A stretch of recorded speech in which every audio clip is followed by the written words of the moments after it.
শিক্ষার্থীরা কেমন আছো সবাই? নিশ্চয়ই ভালো। অনলাইন ক্লাসে তোমাদেরকে আবারও স্বাগত। আমি নিবেদিতা দাশগুপ্তা, কবিলদাম হাউজিং এস্টেট, বঙ্গবন্ধু উচ্চ বিদ্যালয়। আজকে আমরা যে বিষয়টা নিয়ে আলোচনা করব সেটা হচ্ছে ধ্বনি ও বর্ণ। ধ্বনি ও বর্ণ যদিও আমরা অনেকবার পড়েছি ধ্বনি ও বর্ণ, তারপরেও কিছু জিনিস যখন পরীক্ষায় আসে তখন দেখি যে আমরা অনেক সময় লিখতে পারি না, সবাই ভুল করি। যেমন যদি বলা হয় পরাশ্রয়ী বর্ণ কোনগুলো, আনুনাসিক বর্ণ কোনগুলো, এগুলো আমরা পাই না সহজে। সেজন্য আমি আজকে চিন্তা করলাম ধ্বনি ও বর্ণ যদি আমি আরেকটু আলোচনা করি, তোমাদেরকে ক্লিয়ারলি বুঝিয়ে দিই, অর্থাৎ কিছু টপিকসের মাধ্যমে যদি আমি জিনিসটা বোঝাতে পারি তাহলে হয়তো তোমাদের মনে রাখতে সুবিধা হবে। আচ্ছা, আমরা জানি ধ্বনি কাকে বলে। আমরা যা উচ্চারণ করি অর্থাৎ বাকযন্ত্রের সাহায্যে উচ্চারিত সবকিছুই কিন্তু ধ্বনি। হ্যাঁ, বাকযন্ত্রের সাহায্যে উচ্চারিত সবকিছু কিন্তু ধ্বনি। তাহলে বাকযন্ত্র কি? বাকযন্ত্র কোনগুলো? ফুসফুস থেকে নাক পর্যন্ত যতগুলো যন্ত্র আছে সবগুলোই কিন্তু বাকযন্ত্র। তাহলে বর্ণ কি? প্রশ্ন আসতে পারে। ধ্বনির লিখিত রূপই কিন্তু বর্ণ। আমি মুখে বললাম স্বরেয়, এটা যখন লিখলাম তখন এটা কি হয়ে গেল? বর্ণ হয়ে গেল। তাহলে ওখানে আরেকটা প্রশ্ন থাকতে পারে, অক্ষর কি? অক্ষর হচ্ছে উচ্চারণের ক্ষুদ্রতম একক। যেমন আমি যদি বলি মা,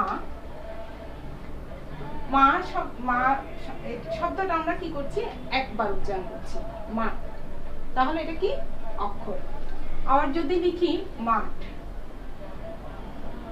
তাহলে কি করছি? একবার উচ্চারণ করছি, মাঠ। তাহলে এটাও কি? অক্ষর। আবার যদি বলি রাত, ই, তাহলে রাতি যদি বলি কি আসছে? প্রথমে আসছে কি? রাত, তারপর আসছে কি? রস্বই। তাহলে রাতটা হচ্ছে অক্ষর আর রস্বইটা হচ্ছে কি? বর্ণ। বোঝা যাচ্ছে? রাতটা হচ্ছে অক্ষর আর রস্বইটা কি? বর্ণ। আমরা জানি বর্ণ কয় প্রকার? দুই প্রকার, সবাই জানে। বর্ণ কয় প্রকার? দুই প্রকার, স্বরবর্ণ আর ব্যঞ্জন বর্ণ।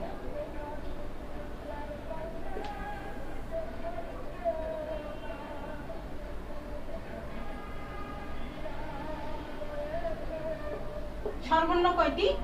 11টি। আর ব্যঞ্জন বর্ণ কয়টি? 39টি। স্বরবর্ণ 11টি, ব্যঞ্জন বর্ণ 39টি। এই 11টা স্বরবর্ণকে আবার কয় ভাগে ভাগ করা হয়েছে? দুই ভাগে। কি কি সেগুলো?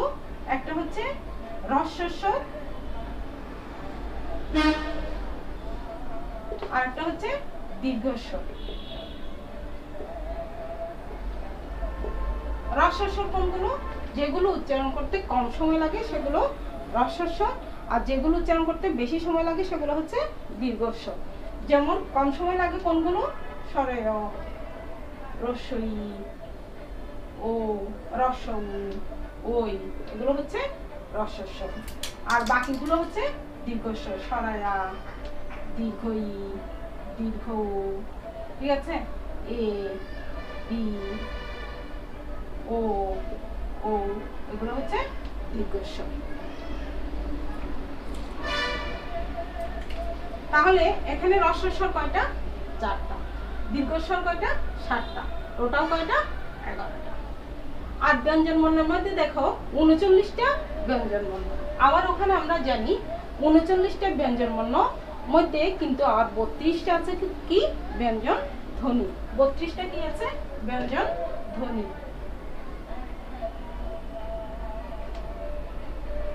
ব্যঞ্জন ধ্বনি কয়টা? 32টা। সেটা কিভাবে? মনে করো আমি কিছু উদাহরণ লিখলাম।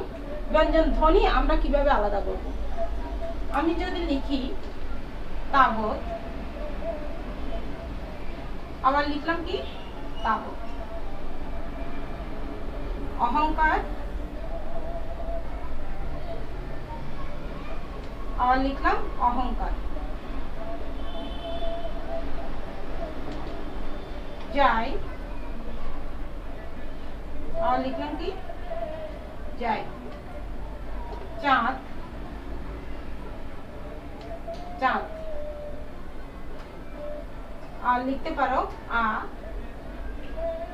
আহ, আর লিখতে পারো বিসর্গ। আর মূর্ধন্য স, মূর্ধন্য ন। তাহলে দেখো তাবৎ, খণ্ডত আর ত। খণ্ডতটা যদিও ধ্বনি, কিন্তু এটা কিসের রূপ? তয়ের রূপ। তাবৎ। অহংকার, এখানে কি আছে? অনুস্বার আছে, আবার এখানে কি আছে? উ আছে। অনুস্বার আমরা উচ্চারণ করছি ধ্বনি হিসেবে, কিন্তু উ হিসেবে লিখে যাচ্ছে। যাই, বর্গীয় জ আর অন্তস্থীয় দুইটাই জ। চাঁদ, যদি চন্দ্রবিন্দু দিই তাহলেও চাঁদ, চন্দ্রবিন্দু ছাড়াও কিন্তু চাঁদ। আহ, হ উচ্চারণ হচ্ছে, কিন্তু বিসর্গ দিয়েও সেটা বোঝানো যায়। আর মূর্ধন্য স আর মূর্ধন্য ন রূপটাও কিন্তু একই। তাহলে আমরা বাদ দেব কি কি? খণ্ডত, অনুস্বার, বর্গীয় জ, চন্দ্রবিন্দু, হ, মূর্ধন্য স। এই ধ্বনিগুলো বাদ দিলে, এই 7টা ধ্বনি বাদ দিলে যেগুলো থাকে সেগুলো হচ্ছে সবগুলো কি? ঠিক আছে? তাহলে ধ্বনি কয়টা পাওয়া গেল? 32টা। আর বর্ণ কয়টা পাওয়া গেল? 39টা। এবার আসো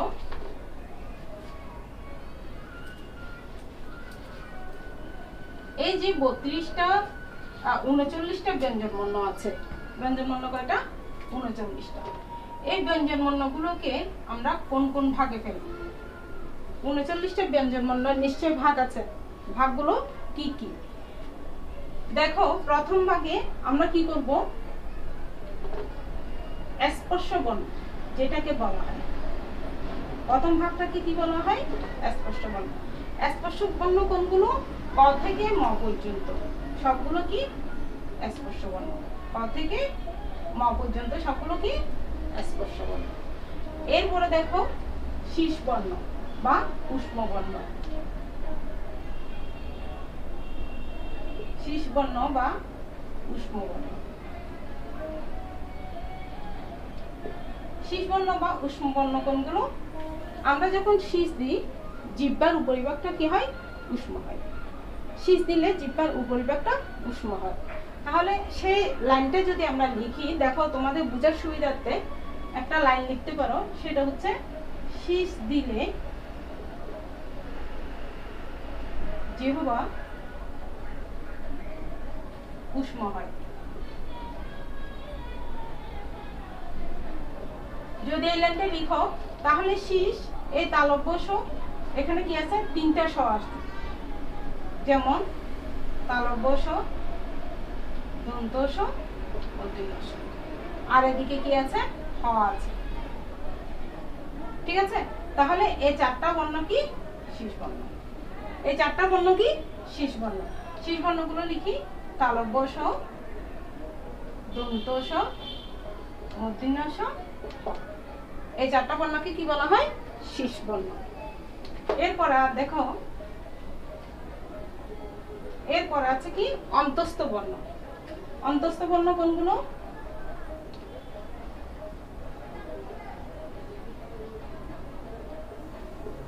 অন্তস্থ বর্ণ কোনগুলো?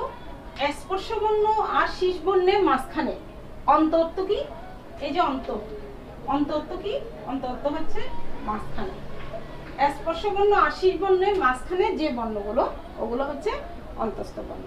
তাহলে স্পর্শ বর্ণ আর শীষ বর্ণের মাঝখানে অন্তস্থ বর্ণ যদি খুঁজে নিতে বলা হয়, এত কি সোজা খুঁজে নিতে পারবে?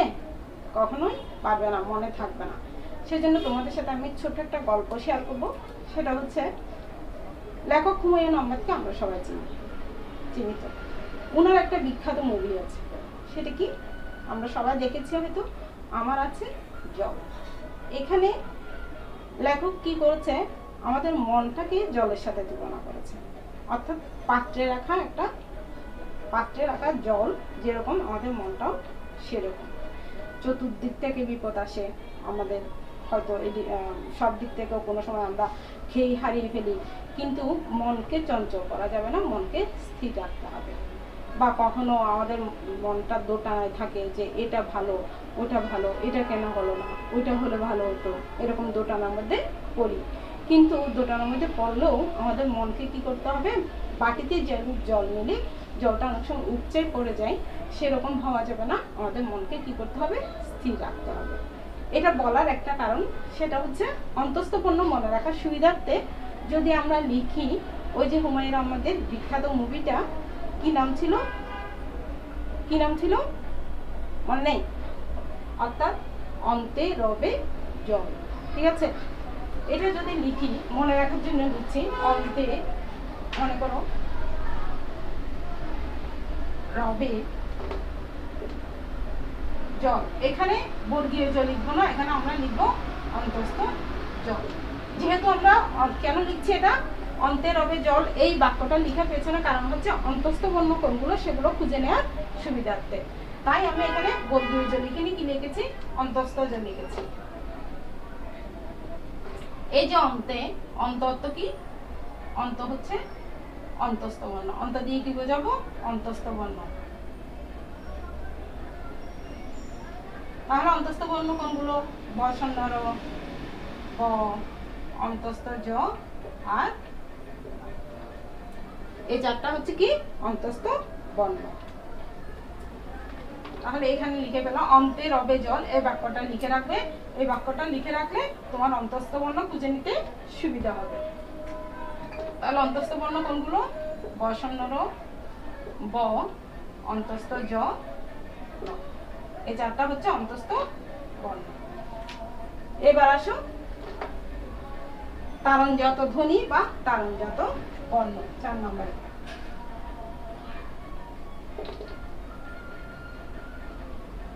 তারণজাত ধ্বনি বা বর্ণ কোনগুলো, দুইটা আছে, সেটা হচ্ছে একটা হচ্ছে ড স্বর্ণ র, একটা হচ্ছে ভ স্বর্ণ র। তারপর দেখো পার্শ্বিক ধ্বনি, পার্শ্বিক ধ্বনি কোনটা, একটা পার্শ্বিক ধ্বনি হচ্ছে ল, পার্শ্বিক ধ্বনি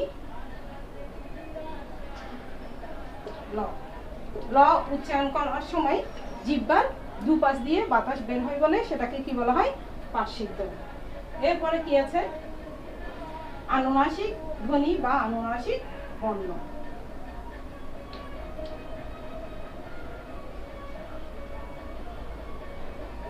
আনুনাসিক বর্ণ কোনগুলো, যেগুলো উচ্চারণ করার সময় নাক দিয়ে বাতাস বের হয় সেগুলোকে কি বলি আমরা, আনুনাসিক বা নাসিক্য বর্ণ। যেমন ইয়, মূর্ধন্য ন, দন্ত ন, ম আর চন্দ্রবিন্দু আনুনাসিকের মধ্যে পড়ে। ঠিক আছে, আনুনাসিক বর্ণ।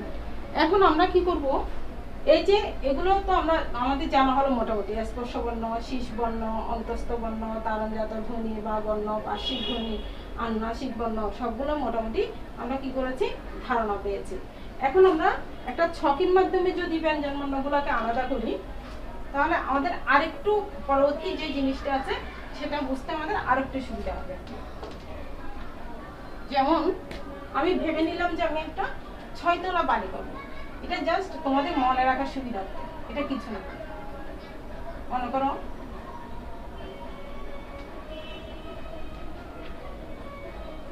একটা 6 তলা বাড়ি করলাম,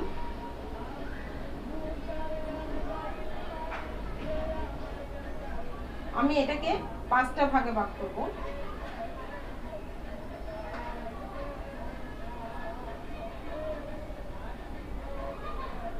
প্রথম ভাগটা থাকবে, এই ভাগগুলোর আমি নাম দিলাম।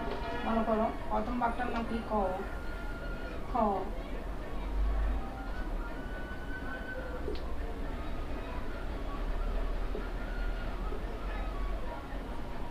ট, ঠ, ড, ঢ, মূর্ধন্য ত, থ, দ, ধ, দন্তন্য, প, ফ, ব, ভ, ম। ক, খ, গ, ঘ, ঙ। এটা প্রত্যেক উচ্চারণ হচ্ছে ক, খ, গ, ঘ, ঙ, প্রত্যেকটাই কিন্তু কণ্ঠ থেকে উচ্চারণ হচ্ছে। ঠিক আছে, তাহলে এই ধ্বনিগুলোর নাম কি, কণ্ঠধ্বনি।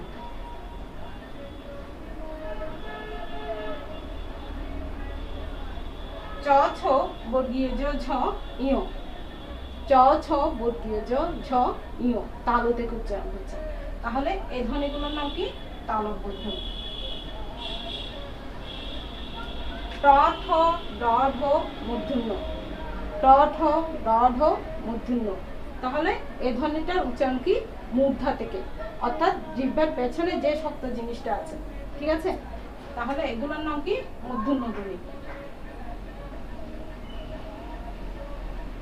ত থ দ ধ দন্তন, কোত্থেকে উচ্চারণ হচ্ছে? ত থ দ ধ দন্তন।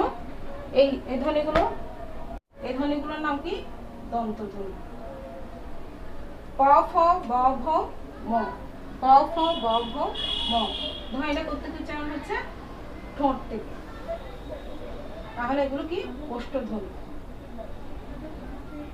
ঠিক আছে? তাহলে আমরা 5টা ভাগ পেয়েছি। প্রথম ভাগটার নাম কি? কণ্ঠধ্বনি, দ্বিতীয় ভাগটার নাম তালব্য ধ্বনি, তারপরটা মূর্ধন্য ধ্বনি, ত থ দন্তধ্বনি, প ফ ব, এটা হচ্ছে ওষ্ঠধ্বনি। তাহলে তালব্য ধ্বনির মধ্যে আরেকটা জিনিস পড়ে, সেটা হচ্ছে কি? তালব্য স। তাহলে তালব্য স আমরা এখানে লিখতে পারি। মূর্ধন্য ধ্বনির মধ্যে আরেকটা কি লিখা যায়? মূর্ধন্য স। দন্ত ধ্বনির মধ্যে কি লিখা যায়? দন্ত স।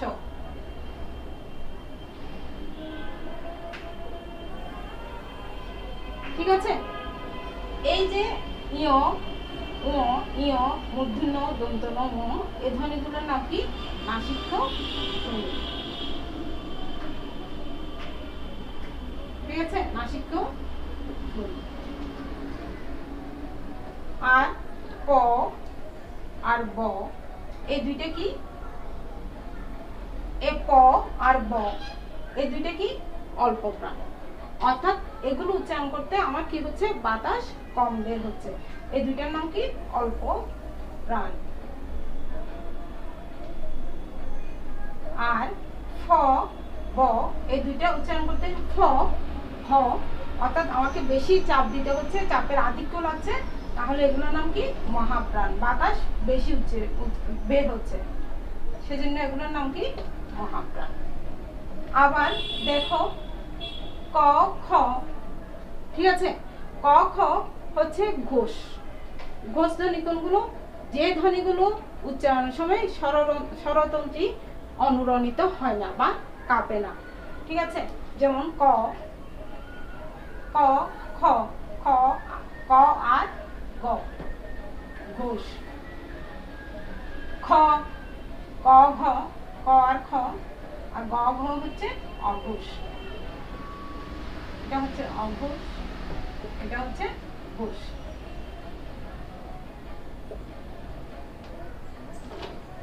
এবার দেখো, এই যে চার্টের মধ্যে আমরা মোটামুটি এই চারটা যদি এভাবে শিখে ফেলি, এই যে এক পাশে যেগুলো আছে ম, ইয়, মূর্ধন্য, দন্তন, ম, এগুলো হচ্ছে নাসিক্য ধ্বনি। প, ব, এগুলো বাতাস কম বের হয়, অর্থাৎ কম জোর দিতে হয় বলে এগুলো কি? অল্প প্রাণ।